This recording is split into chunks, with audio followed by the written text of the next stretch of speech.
If you have ever tried to calculate age or length of service in Power Query, like years, months, and days, an employee worked in a company, you probably noticed that Power Query does not make it very easy. Because there is no direct built-in function in Power Query that breaks down your duration into years, months, and days separately. Yes, we do have duration.h function, but that only gives you the result into years as a decimal, which is really not helpful if you want a clear breakdown like 10 years, 7 months, and 10 days. But don't worry, in today's video, I'll show you step-by-step method to calculate the length of service in Power Query, showing the result in a much more readable format. So let's get started. I have already brought the table into Power Query. I have two columns. The first column is employee name.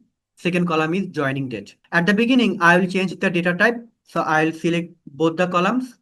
I'll go to transform tab and I'll click on detect data type. You can see the data type has been changed, but in the joining date, I will only show the date. So I'll click on the date icon and I will click on date option and I will click on replace current. And now you can see I have only date in the joining date. Now I will add a column where I will show the today's date. So I will go to add column and from here I will click on custom column. To show the today's date, I will use function datetime.localTime. I will use the round bracket and I will close the bracket and I will hit OK. Now you can see I have the today's date, but the problem is I have date along with the time, but I will only show the date. So I'll go back to my code. Here I will use a new function which is date.from. I will close the bracket and hit OK. Now I have only today's date. Now I will go back to the code again. Here I will write let because I will use many functions and I will assign a name to each function. First, I will find the total day difference. So I will write the variable name A. You can write any name and the function will be duration dot days bracket. The first argument will be today's date minus I will click on joining date because I will subtract the joining date from the today's date. I will close the bracket. Now I will write in and I will write the variable name A to check my result. I will click OK. Now you can see I have the total day difference. I will go back to my code again. I will write comma. Now I will find the total years. So the variable name will be year and I will divide the total day difference with 365. But I will use the integer function number dot integer divide because I will only show the integer value. Now the first argument is numbers. So I will refer my variable name A because it returns the total day difference, comma. And the next argument will be numbers again, where I will write the 365 because I will divide the number with 365. Now I will change the A to year to check my result. I will click OK. Now you can see I have the total years. So I will go back again. Here I will write comma. Now I will show the remainder days after deducting the total years. So I will write B, comma. Here I will write number dot mode function. We know number dot mode function returns the remainder value after dividing a number.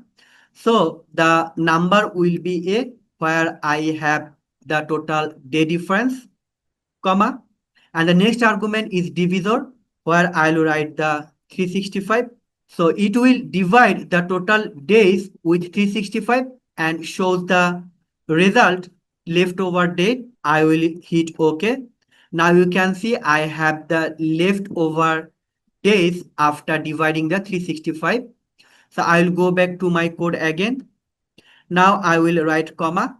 Here I will write the month because I will now calculate the total months. Here I will write the number dot integer function again. So the number will be now b, and the second argument is number 2 where I will write 30. Here I will write the comma. Now I will find the total day. Here I will write the number dot mode function again. So the number as an even number will be b, where I have the total remainder days after calculating the total years, comma, and the divisor will be 30. Now I will concatenate all the value. The first value is year. I will use ampersand sign. Here I will give a space after and before the year. I will use the ampersand sign again. Now I will concatenate the month. I will ampersand sign again. Here I will add month word.